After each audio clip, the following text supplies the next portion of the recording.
뭐 이준석 대표나 안철수 대표 전 대표 이렇게 말씀 주셨는데요. 네. 여기는 요지가 아니에요, 지금. 이게 여기에 방점이 찍혀서 이것이 뭔가 핵심 이슈처럼 우리가 볼 건 아닙니다. 그러니까 이준석 대표 기자회견을 했어요. 최수근 상병 관련돼서 눈물을 흘린 거였습니다. 네. 네. 근데 안철수 대표가 이걸 가지고 마치 최수근 상병 것만 쏙 빼고 기자회견을 한 거 눈물을 가지고 비판을 했었죠. 네. 근데 그 전에는 또 뭐가 있었습니까? 안철수 대표가 서구청장 그 강서구청장 네. 그 집회 유세차에서 발언하는 거 유세 발언하는 걸 보고 앞에서 누군가가 말씀하셨는데 뭐라고 했었죠? 뭐 아무튼 그 비속어 지랄하고 비슷한 네 비속어 비슷한 뭐 그런 거 있었습니다. 네. 감사합니다. 제가 그 얘기 안 하려고 했는데 네. 아무튼 그 자기를 발언 유머로 승화시켜서 얘기했다고. 근데 그 유머가 본인이 한 게 아니고요. 네. 앞에서 얘기를 하셨대요. 그래서 네 그렇지요라고 그 말을 따라한 거라고 하더라고요. 네. 근데 그 상황이 있기 전에 이준석 대표가 그걸 또 뭐라고 비판을 했잖아요. 그렇습니다. 감정 싸움이에요. 근데 제가 안철수 대표였으면 이준석 전 대표의 이 말에 대응하지 않았을 것 같아요. 네. 본인의 격 그래도 대선 후보였었고 많은 지지를 받았던 사람 아닙니까? 네. 근데 본인의 격을 추락시킨 것을 스스로 선택을 한 거고 이 선거 캠프에 간 것 자체가 많은 사람들이 예전에 안철수가 아니구나 이젠 추락하는구나 네 그런 생각 이제는 더 추락하는구나 그런 생각을 가지지 않았을까요? 저는 그래서 안철수 의원의 그 이준석 대표에 대한 어떤 뭐 공격이라고 할 수는 뭐 한 분도 계시지만 뭐 이준석 대표는 오히려 뭐 자기는 나쁜 사람입니까? 나쁜 사람과는 상대하지 하지 않는다. 뭐 하여튼 아픈 사람 나쁜 사람이 네, 아니라 아픈 사람이었군요. 아 죄송합니다. 아픈 사람과는 상대하지 않는다라고 했는데 참 저는 그리고 또 어제 이준석 대표의 기자회견은 내용 어떻게 보셨어요? 그 나름대로 뭐 그 혁신을 요구하고 대통령의 반성도 요구하고 뭐 여러 가지 얘기를 했습니다만 아까 말씀하신 것처럼 최상병 얘기를 하면서 눈물을 흘렸죠. 눈물 좀 더 펑펑. 물론 그 건에 대해서는 뭐 그럴 수 있다고 볼 수도 있습니다만 저는 아니 10월달에 그 이태원 참사로 수많은 그 우리 꽃다운 그 국민들 159명이 그 부분에서 언급도 없었지 않습니까? 그 앞에 뭐 다른 지난 뭐 재해재난 때 목숨을 달리한 우리 국민들 그런 건 한 번도 얘기 안 하면서 어떻게 물론 최상병 건도 되게 중요하고 그것도 나중에 민주당에서 뭐 국감이든 특검이든 뭐 치르고 밝혀낼 사안입니다만 저는 그래서 이준석 대표의 그 눈물을 두고도 여러 가지 뭐 정치권의 해석도 있고 말도 있습니다만 글쎄요. 그래서 이경 부대변인 보시기에는 이준석 대표 그 안에 그 회견 내 뭐 눈물이다 하더라도 그 컨텐츠나 내용에 대해서는 어떻게 보셨습니까? 내용만 놓고 보면 다 좋았습니다. 네. 내용만 놓고 보면요. 네, 음. 말씀 주신 것처럼 시기를 놓고 봤을 때는 참 계산적이다.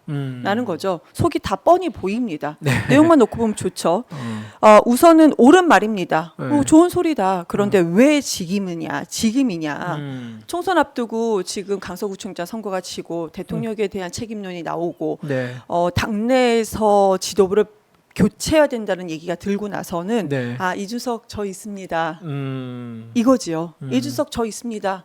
있지 않으셨죠? 그렇게 보여주기 위함입니다. 근데 이준석이 본인이 자 저도 있습니다라고 얘기를 한다면 사람들이 군중이 움직이지 않습니다.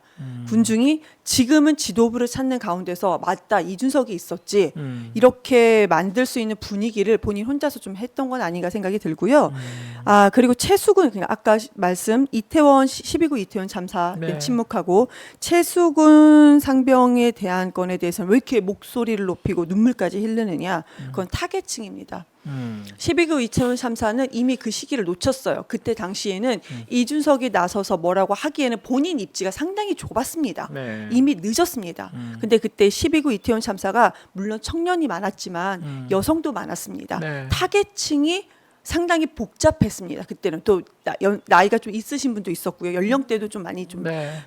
대부분 청년층이었지만 연령대가 그래도 좀 있었으니 폭이 좀 넓었습니다. 그런데 최수근 상병에 대해서는 타겟층이 명확합니다.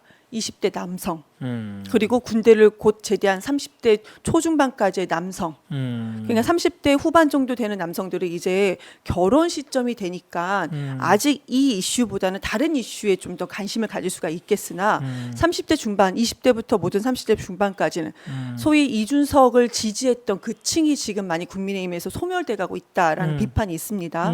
이준석도 느꼈겠죠. 그러면 본인을 지지했던 그 타겟층을 잡기 위해서는 어떤 소스를 하나 건져야 되는 것인데 이준석의 입장에서는 물론 진심의 마음도 있었겠죠. 근데 정치적인 정치를 하려는 이준석의 입장에서는 그 타겟층, 나를 지지했던 사람들을 다시 마음을 돌리는 거기에는 굉장히 좋은 소스가 최수근 상병이 아니었을까.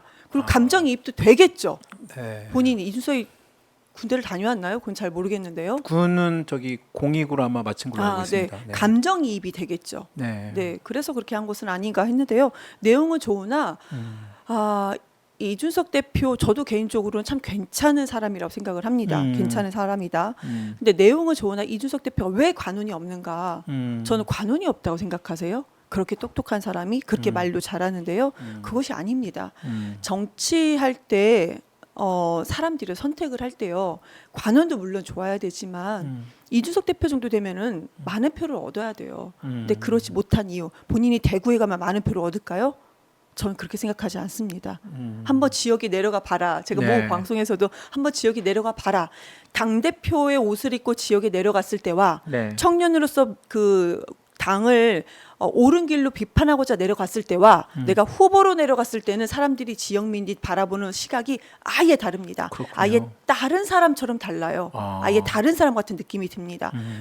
저도 그냥 당에서 그때 이제 대선 때 민주당의 이재명 대표의 대선 후보로서 지역을 돌아다녔을 때는 아주 모든 사람들이 저를 다 응원해 주시고 열심히 한다 했습니다. 네. 후보로 내려갔을 때는 다르거든요. 네. 근데 이준석 대표도 대구에 간다고 해서 무조건 그런 건 아닌데 본인도 뭐 생각은 했겠죠. 그래서 타겟층을 잡기 위한 것이다. 네. 부대변님은 그렇게 또 해석을 하시는군요. 그러니까 같은 연령대고요. 같은 비슷한 어떤 총선을 출마하려고 하는데 그렇다고 해서 조직이 너무나도 막 왕성하고 이런 것도 아니고 네. 이준석 대표도 지역에서 오랫동안 한 지역에서 했긴 했지만 거기서 낙선을 계속했잖아요. 그러니까 좀 그런 시각에서 보면은 어느 정도 그 이준석 대표 입장이 저는 이렇게 좀 해석이 되고 그렇군요. 이렇게 보여졌습니다. 이준석 대표가 지난 대선 때 이른바 그 세대포 이론 내용을 많이 얘기를 했고 실질적으로 그것이 대선 때 일정 부분 또 영향력을 발휘한 것도 정치권 일정 사실로 받아들이고 있는 것도 맞고요. 그래서 이번에 그 눈물의 회견도 그리고 최장병의 어떤 케이스를 튼 것도 이준석 대표의 그 당 대표 이후 그 낙마 이후에 지금 전반적인 어떤 지지층의 이준석만의 어떤 재결집의 어떤 그런 포인트로 삼았다라고 지금 이상근 이희경 그 대표님께서 말씀하신 거고. 저 하나만 말씀드리면요. 저는 이준석 대표가 말했던 세대 포위론 있죠. 네. 저는 그때도 반대했습니다. 그때 좀 이게 선거 결과를 봤을 때 네. 20대 부모님들이 보통 50대였어요. 근데 50대는 윤석열 대표를 많이 적극적으로 20대만큼 지지한 게 아니었었거든요. 그렇죠. 네. 그런데 자꾸 그 자식 세대와 부모 세대, 자식이 부모를 설득할 수 있다. 네. 그런 식으로 세대를 포위한다라는 거에서 네. 부모가 자식한테 영향을 미치는 게 아니고 네. 이준석 대표의 해석은 입장은 자식이 부모를 설득할 수 있다는 거였거든요. 근데 연령대가 다릅니다. 보통 30살 정도 계산했을 때는 그 연령대가 아니거든요. 네. 그런데 마치 본인이 세대 포위론을 얘기한 것이 맞은 것처럼 그리고 이번에 강서구청장 선거에서도 본인이 말한 지지율이 네. 그건 뭔가 여론조사 돌렸거나 뭐 해봤겠죠. 근데 그런 식으로 본인이 예측 가능한 사람이다, 전문가다 식으로 얘기를 하는데요. 뭐 일부는 맞지만 저는 세대 포위론에 대해서는 과거에서부터 지금까지 틀리다라고 말씀을 드립니다. 그렇군요. 네. 유승민 전 의원이 아침에 뉴스 보니까 네. 초상집에서 상주들끼리 싸우면 어떡하냐 뭐 이런 말씀도 하시고 그렇죠. 네, 톰과 제리도 아니고 개와 원숭이 같다 뭐 이렇게 또 어머, 비평도 하시던데 네. 개원숭이를 처음 들었네요. 그러니까요. 그 워딩에 뭐 그 방송에서 그런 말씀을 또 하셨더라고요. 네.